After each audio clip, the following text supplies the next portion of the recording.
I loved my wife more than I ever thought possible. She was my peace after years of chaos, my calm in every storm. When we got married, I promised myself I'd never let her feel unloved or unappreciated. Every morning, I'd bring her coffee just the way she liked it, 2 spoons of sugar and a hint of cinnamon. We'd laugh about small things, plan our future, and talk about traveling the world together. I truly believed we had something unbreakable.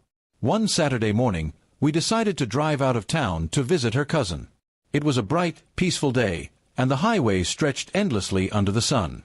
She sat beside me, humming softly to the music playing on the radio. I remember thinking, this is happiness. But little did I know that the very same car ride would change everything I thought I knew about her. About an hour into the drive, her phone kept buzzing. I noticed her screen lighting up several times, but she ignored it. Normally, she would casually check her phone or reply, but that day, she looked tense. Her fingers tapped nervously on her lap, and she tried to keep the screen tilted away from me. Something in my gut told me something wasn't right, but I didn't want to seem controlling. After a few more minutes, the phone rang again. She grabbed it quickly, her voice soft but rushed. "Hey, I can't talk right now. Yeah, I'm with him." The tone of her voice, it wasn't how she spoke to family or friends. It was too personal, too familiar. My hands tightened on the steering wheel. I tried to focus on the road, pretending not to hear, but every word echoed like thunder in my chest. When she hung up, I calmly asked, "Who was that?" She froze for a second, then smiled nervously.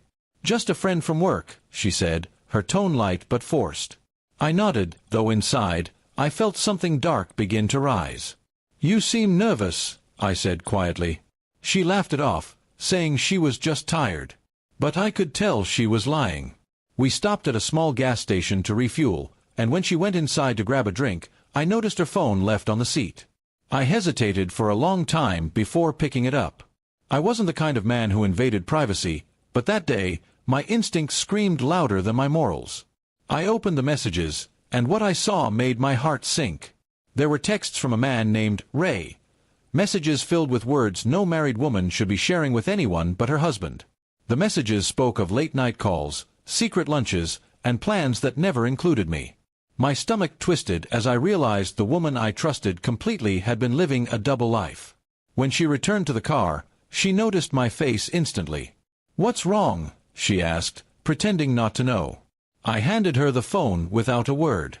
Her expression fell, the color draining from her face. She tried to explain, saying it wasn't serious, that she just needed attention. I couldn't even process her words. I stared at her, the same woman I once called my world, and all I could feel was emptiness. "So this is what our love meant to you?" I asked quietly. She looked away, tears filling her eyes. "I didn't mean to hurt you," she whispered. But the damage was already done. The rest of the ride was silent. I couldn't even look at her. Every familiar song on the radio now felt like a cruel reminder of what we had lost. When we finally reached home, she tried to talk, but I walked straight to the bedroom, packed a small bag, and left for my brother's house. That night, I stared at the ceiling, wondering how a single moment of truth could destroy years of trust. Over the next few days, she texted and called, apologizing again and again. She said she'd end everything with that man and begged for another chance. But the thing about trust is, once it's broken, love alone can't fix it. I told her I needed time, but deep down, I knew we'd never be the same. Friends told me to forgive her, to try to rebuild what we had.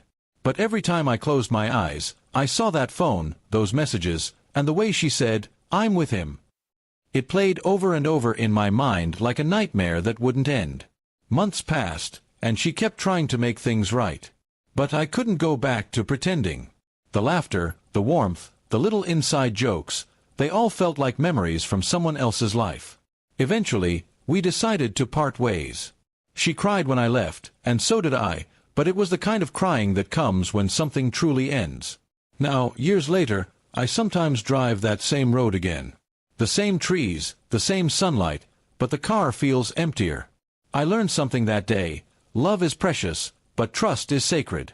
You can forgive betrayal, maybe even understand it, but you can never forget the moment it broke your heart. And no matter how much I once loved her, the truth remains, I loved her deeply, but one day, in that car, she broke something that could never be repaired.